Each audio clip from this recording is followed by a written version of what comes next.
Good morning, students. This is History class 10th, chapter 2, Nationalism in India. Today is going to our 8th class on this chapter.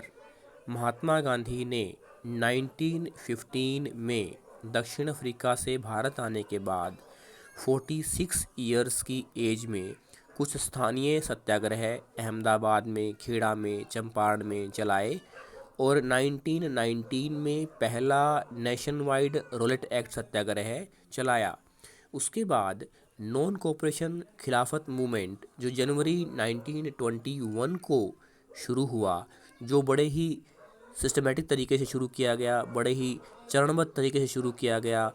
बच्चों ने सरकारी स्कूलों में जाना बंद कर दिया, वकीलों ने अपनी जो प्रैक्टिस थी, वकालत थी, वो छोड़ दी और लेजिस्लेटिव काउंसिल का विरोध किया गया। लेकिन परिणाम क्या हुआ? पहले शहरों और गांवों और फिर कबीलाई क्षेत्रों में लोगों ने अपने अपने तरीके से महात्मा गांधी के सत्याग्रह का अर्थ निकाला और परिणाम ये हुआ कि हालांकि अधिक से अधिक लोगों ने इसमें भाग लिया, लेकिन न तो भारतीय ऐसे स्कूल खड़े कर पाए जिससे कि जो बच्चे सरकारी स्कूलों का जिन्होंने विरोध किया था वो उन स्कूलों में जा पाएँ, और न जिन विदेशी कपड़ों का विरोध किया था उनको सस्ते कपड़े दे दिए जाएं, क्योंकि खादी बहुत महंगा वस्त्र था और इससे हर कोई प्रयोग नहीं कर पाता था। इसलिए धीरे धीरे वकीलों ने भी वकालत शुरू कर दी और अध्यापकों ने भी स्कूलों में जाना शुरू कर दिया। लेकिन फरवरी 1922 को उत्तर प्रदेश के गोरखपुर के चौरी चौरा जगह पर एक पुलिस स्टेशन पर आग लगा दी भीड़ ने और 22 पुलिस वाले इसमें जलकर नष्ट हो जाते हैं, मारे जाते हैं। इस भावना से आहत होकर महात्मा गांधी ने असहयोग आंदोलन को वापस ले लिया। उनका अब मानना था कि भारतीयों को सत्याग्रह के हथियार को अपनाने के लिए फिर से सही तरीके से प्रशिक्षित करना, ट्रेन करना अनिवार्य है। इससे पहले भी कांग्रेस के लोग भी लोगों की असहयोग आंदोलन के को जिस तरीके से उन्होंने लिया, अपने अपने तरीके से सत्याग्रह का अर्थ समझा। किसानों ने टैक्स देना बंद कर दिया और कहा कि लोगों को ज़मीनें दे दी जाएंगी, उससे कांग्रेस के लोग भी खुश नहीं थे। इस तरह से महात्मा गांधी ने अब एक और आंदोलन, सिविल डिसओबीडियंस मूवमेंट, सविनय अवज्ञा आंदोलन के बारे में सोचा। इन फरवरी 1922, Mahatma Gandhi decided to withdraw the non-cooperation movement. He felt the movement was turning violent in many places and satyagrahis needed to be properly trained before they would be ready for mass struggles. Within the Congress, some leaders were by now tired of mass struggles and wanted to participate in elections to the provincial councils that had been set up by the Government of India Act of 1919. They felt that it was important to oppose British policies within the council, argue for reform, and also demonstrate that these councils were not truly democratic. C.R. Das and Motilal Nehru formed the Swaraj Party within the Congress to argue for a return to council politics, but younger leaders like Jawaharlal Nehru and Subhash Chandra Bose pressed for more radical mass agitation and for full independence. Mahatma Gandhi के असहयोग आंदोलन वापस लेने के बाद कांग्रेस के कुछ नेताओं ने निश्चय किया कि जो लेजिस्लेटिव काउंसिल के चुनाव हैं, जो प्रांतीय चुनाव हैं, जो गवर्नमेंट ऑफ इंडिया एक्ट 1919 के द्वारा जिनकी व्यवस्था की गई थी, उनको फिर से स्वीकार किया जाए। उनका मानना था कि जो ब्रिटिश सरकार की नीतियां हैं वो सही नहीं है, लोकतांत्रिक नहीं है।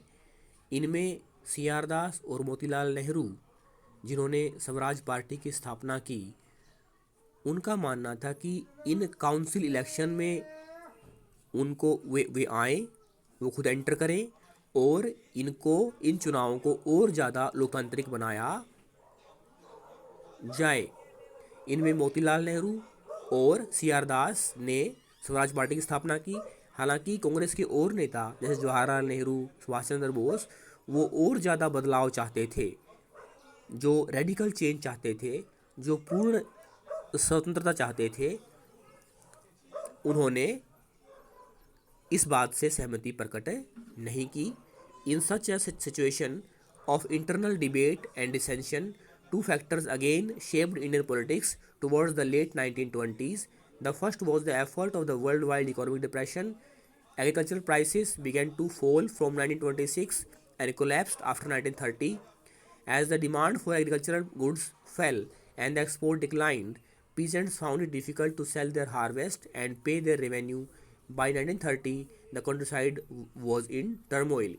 दो और चीज़ें जो हम देखते हैं जिनसे बदलाव आया, वो ये कि एक तो विश्व आर्थिक मंदी आई, फसलों के दाम गिर जाते हैं और किसान अपनी फसल का निर्यात नहीं कर पाते और उनकी स्थिति खराब हो जाती है और वो लैंड टैक्स भी नहीं दे पाने की स्थिति में होते। Again the background of the new Tory government in Britain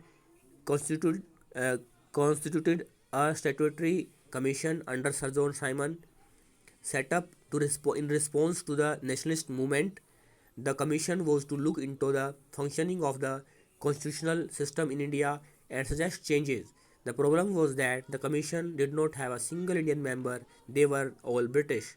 दूसरा बदलाव हम क्या देखते हैं कि ब्रिटेन में टोरी गवर्नमेंट आती है और टोरी गवर्नमेंट एक commission, Simon commission, sir John Simon की अध्यक्षता में भारत भेजती है और वो कुछ बदलाव, संवैधानिक बदलाव भारत की व्यवस्था में लाने की बात करती है।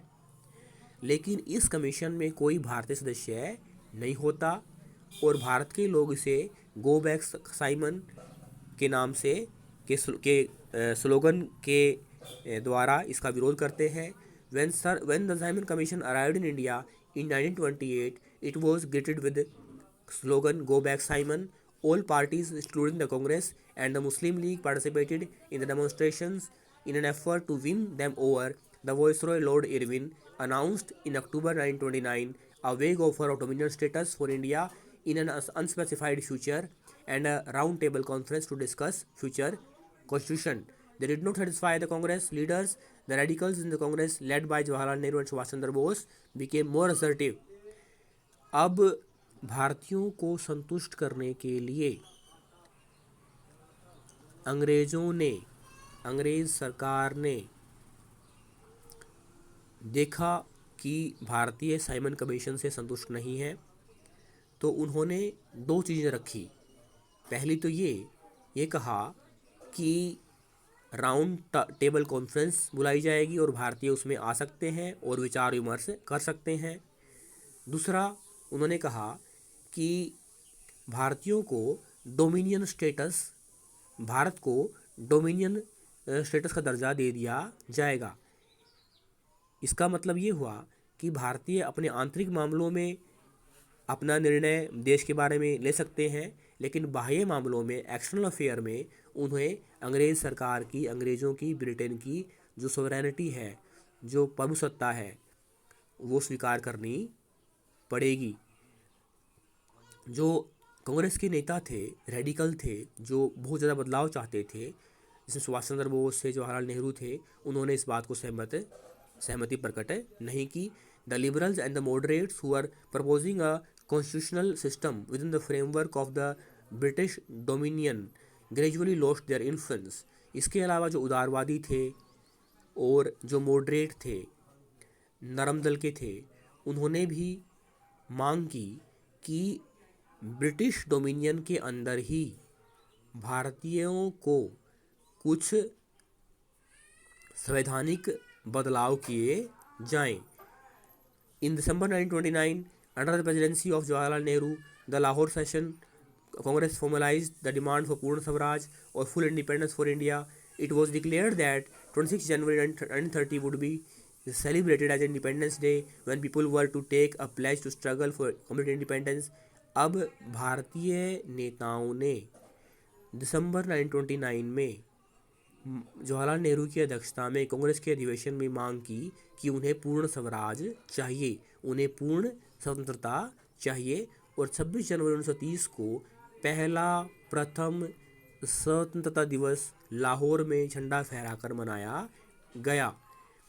But the celebration attracted very little attention, so Mahatma Gandhi had to find a way to relate this abstract idea of freedom to more concrete issues of everyday life. लेकिन वास्तव में इसका कुछ विशेष प्रभाव नहीं पड़ा, और महात्मा गांधी ने अपने सत्याग्रह, अपने स्वराज के विचार को और ज़्यादा मूर्त रूप देने के लिए, लोगों के जीवन में बदलाव करने के लिए एक और आंदोलन चलाने का निश्चय किया। थैंक्स।